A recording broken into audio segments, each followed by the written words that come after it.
नमस्कार मित्रांनो, तुमचं पुन्हा एकदा आपल्यामध्ये स्वागत आहे। आजची भरती म्हणजे महाराष्ट्रातील तलाठी पद भरती असणार आहे। यामध्ये विविध पदे असणार आहेत, त्यामुळे व्हिडिओ शेवटपर्यंत नक्की बघा।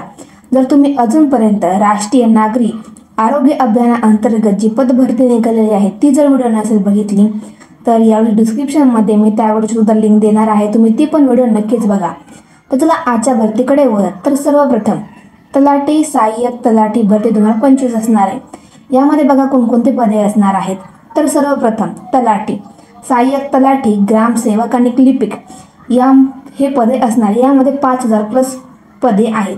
ही राज्यभरातील सर्व जिल्ह्यांसाठी असणार आहे। शैक्षणिक पात्रता बघा काय असणार आहे।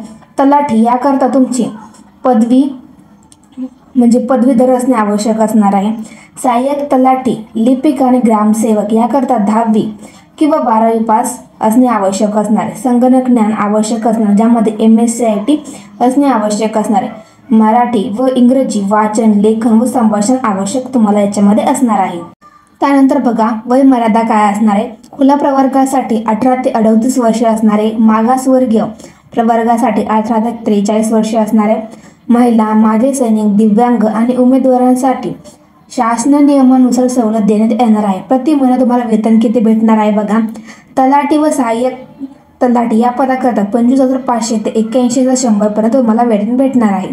त्यानंतर लिपिक आणि ग्रामसेवक या पदाकरता तुम्हाला 21,700 ते 69,100 पर्यंत सॅलरी भेटणार आहे प्रति महिना। तर बघा अर्ज प्रक्रिया काय असणार आहे। तुम्हाला स्क्रीनवरती ऑनलाईन अर्जाची वेबसाईट दिसत आहे। अर्ज करण्याची स्टार्टिंग डेट ही 8 नोव्हेंबर 2025 असणार आहे व अर्ज करण्याची शेवटची तारीख ही 8 डिसेंबर 2025। मी तुम्हाला 1 महिना हा ऑनलाईन फॉर्म फिलअप करण्यासाठी भेटत आहे।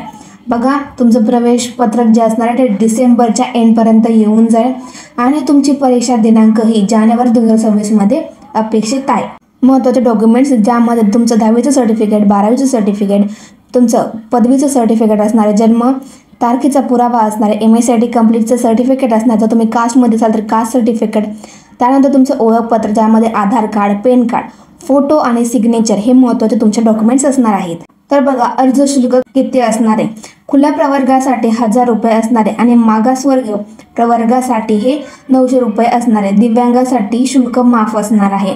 दिव्यांग आणि माजी सैनिक यांच्यासाठी शुल्क माफ असणार आहे। बघा निवड प्रक्रिया काय असणार आहे। ऑनलाईन लेखी परीक्षा होणार आहे, त्यानंतर तुमची मेरिट लिस्ट लागणार आहे, कट ऑफ लागणार आहे, त्यानंतर तुमची कागदपत्रांनी होणार आहे आणि नंतर तुमचे अंतिम नियुक्तीचे आदेश देण्यात येणार आहेत। ही तुमची निवड प्रक्रिया असणार आहे। तर बघा महत्त्वाची सूचना, अर्ज फक्त अधिकृत संकेतस्थळावरूनच करायचा आहे। चुकीची माहिती दिल्यास अर्ज रद्द होऊ शकतो। आणि संपर्क बघा तुम्हाला वेबसाईट सुद्धा दिसत आहे, त्यांची ईमेल ID दिसत आहे आणि हेल्पलाईन नंबर दिसत आहे। अर्जामध्ये काही तुमचं अडचण आली तर तुम्ही लगेच फोन करून त्यांना विचारू शकतात। डिस्क्रिप्शनमध्ये मी ॲप्लिकेशन लिंक दिली आहे। मित्रांनो जे कोणी पण या भरतीसाठी पात्र असणार त्यांना नक्कीच फॉर्म भरा। व्हिडिओ आवडला तर लाईक करा, चॅनल सबस्क्राईब नक्कीच करा।